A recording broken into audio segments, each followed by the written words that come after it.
Hola, mi nombre es Iris Guadalupe Carrión Tapia y el día de hoy les hablaré sobre el tema de sensores.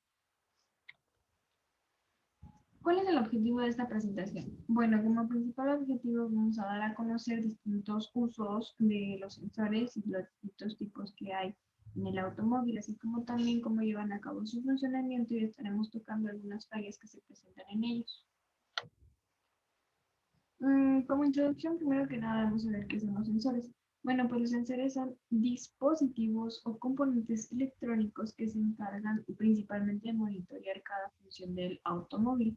Estos van a transmitir la información a la unidad de control o las centralitas para efectuar su procesamiento de la información y ver si hay algún daño en esta parte. Primero que nada vamos a ver dos tipos de sensores. Es el sensor de posición de cigüeñal y el sensor de posición de árbol de levas. ¿Por qué los puse juntos? Porque básicamente tienen un funcionamiento igual o parecido. El sensor de posición de cigüeñal es aquel que nos dice principalmente la posición y la velocidad en la que se encuentra nuestro cigüeñal en el motor. Existen dos tipos de señales en este sensor, que es la señal analógica y la señal digital. La señal analógica se genera principalmente por un tipo de inducción electromagnética, la cual genera una corriente eléctrica en donde se genera un campo magnético. Es donde se apoya el sensor de posición con el reductor, que gira también junto con el cigüeñal, y es el que nos va a decir la información de cómo está funcionando la velocidad de nuestro cigüeñal. Y después tiene la señal digital, la cual tiene efectos Hall, es una corriente eléctrica que circula a través de un conductor. Básicamente, a partir de esta corriente eléctrica se genera un campo magnético. Esta nos genera un voltaje. Con el voltaje nos damos a conocer las imperfecciones que tiene pues, la información que tiene el cigüeñal. Y con esto interpretamos la velocidad de giro a la que va.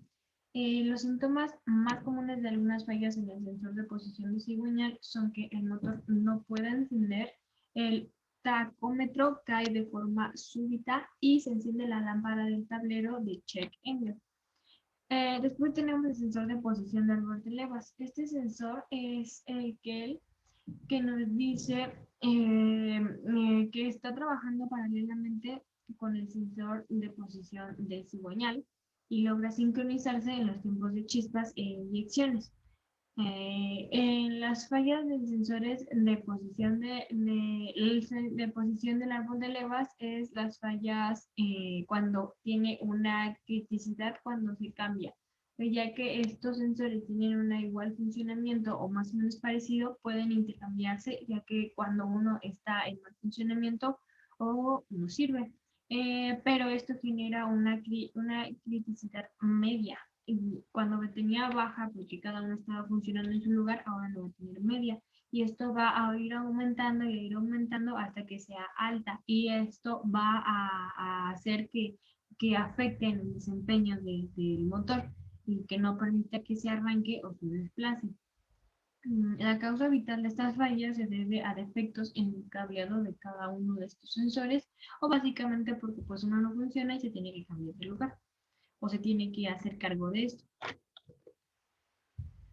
Después tenemos el sensor de temperatura del refrigerante. Este sensor es un pequeño dispositivo que cuenta con dos módulos, este módulo y este de aquí, que son terminales, que nos dicen la información que la mandan a la unidad de control. Nos dicen principalmente la temperatura del motor.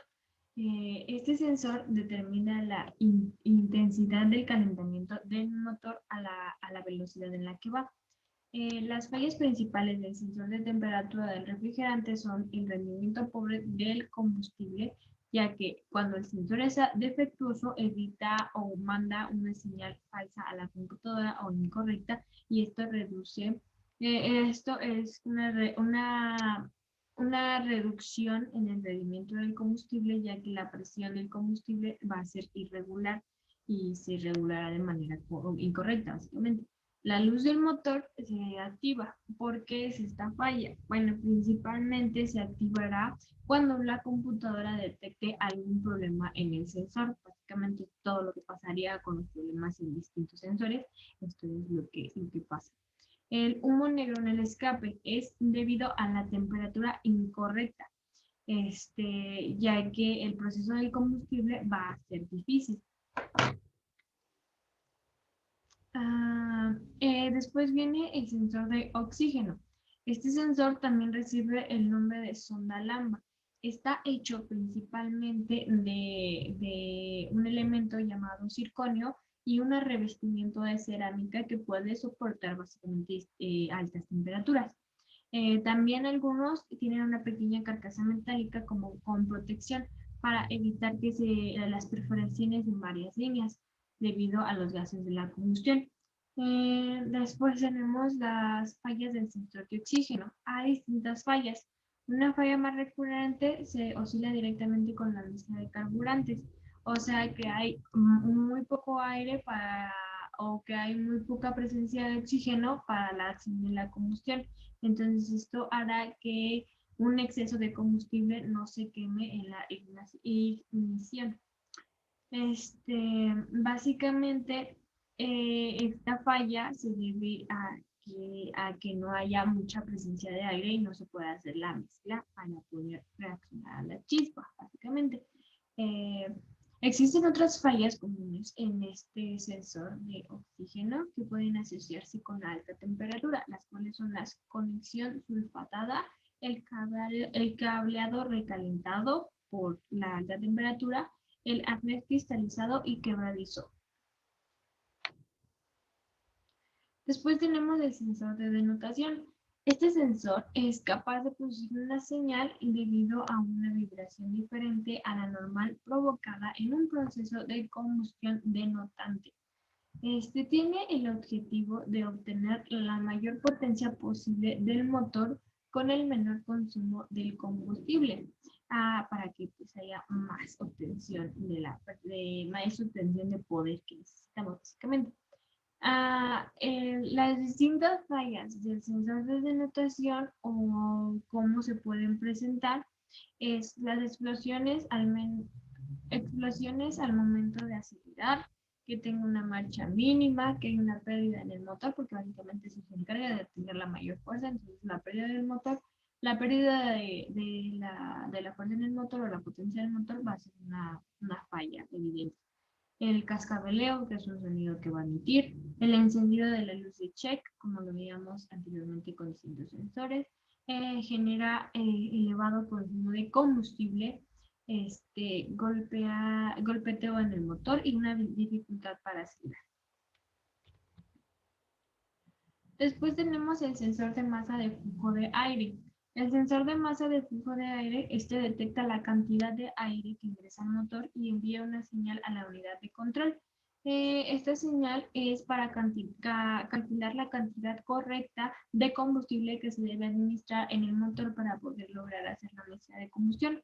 Eh, este, estos sensores se apoyan de los diseños mejorados de Denso, que son los sensores de flujo de masa de aire, que utilizan una estructura de reducción de unidad sensorial, que sería una reducción de básicamente la contaminación, y esto pues, nos ayudará a disminuir la contaminación que produce nuestro sensor.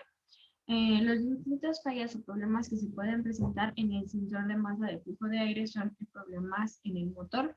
Cuando los sensores se encuentran en mal estado, se puede resultar con una desvalorización de la eficiencia del motor, con fallas en fallas en el encendido. Perdón. También las fallas de suciedad, que básicamente, pues, su nombre le dice, fallas por la suciedad, debido a la suciedad, ya que se entra mucho aire y no combustible. Y esto hace que provoque que el motor funcione bastante lento. Después tiene la información errónea, que es cuando un elemento de un hilo se calienta y es aquel que provee la información a la unidad de control. Entonces la información se altera y es errónea y por ende en la unidad de control va a generar una causa, una consecuencia errónea que se va a detectar en nuestro motor. Después tenemos MAP, sensor de presión absoluta del múltiple de admisión. Este sensor funciona al detectar la presión del múltiple de admisión luego de que el aire pasa a través de nuestro cuerpo de aceleración o nuestra mariposa de aceleración. Con esta señal se calcula o se evalúa el volumen del aire de la admisión con una forma de detectar la relación entre la presión del colector y la velocidad del motor. Tenemos distintas fallas en el sensor MAP. El sensor MAP es bastante delicado, por lo que tiene que tener un cuidado bastante pues, estricto al momento de instalarlo o quitarlo del motor, ya que contiene muchos componentes eléctricos y electrónicos. Cualquier tipo de humedad en el aire que ingrese por admisión puede dañar los componentes internos de nuestro sensor. Cuando existen fugas de vacíos en el conector de admisión, se presenta un mal funcionamiento en nuestro sensor y por ende una información mala o no va a llegar la información a la unidad de control. Y los daños sobre el cableado del sensor y hacia la EQ, así como también la conexión mala, o sea, una conexión en mal estado, afectarán el funcionamiento del sensor. Hay que fijarse muy bien cómo se tiene que poner este sensor y hay que tener cuidado al colocarlo y al quitarlo. Bueno, aquí encontré algunas imágenes, no pude encontrar las imágenes exactas en donde se encontraban los sensores para que ustedes las visualizaran, pero por ejemplo aquí tenemos el sensor de oxígeno que va a estar en esta parte de aquí abajo, el sensor MAP está de este lado, estas son algunas reguladores y válvulas, todas esas cosas, pero pues eso no nos interesa en estos momentos. También tenemos aquí el sensor de revoluciones, la transmisión, el pulsador ARSS. Básicamente son las imágenes que pueden encontrarse sobre algunas posiciones de los sensores, pero bueno, por ende, pues por ejemplo, el sensor de posición de cigüeñal ya sabemos dónde está y el de árbol de levas ya sabemos dónde están. Obviamente van encaminados a la posición de las piezas del motor. Como conclusión, yo llegué a la conclusión de que a partir de la investigación que hay detrás de toda esta presentación, vi que hay distintos sensores de nuestros automóviles y que estos sensores son de gran importancia y su funcionamiento son de gran importancia, ya que respaldan siempre ciertas cosas o ciertos puntos que son importantes y fundamentales para que nuestro vehículo funcione de la mejor manera. También aprendí que hay que tener cuidado, pues algunos son un poco delicados y que cada uno tiene una función específica. También aprendí que son elementos muy importantes al estarlos checando o al estar al pendiente de ellos, ya que pueden dañar de gran manera a nuestro motor y por ende a nuestro vehículo. Bueno, esto ha sido todo. Gracias por visualizarme. Nos vemos en otro video. Gracias.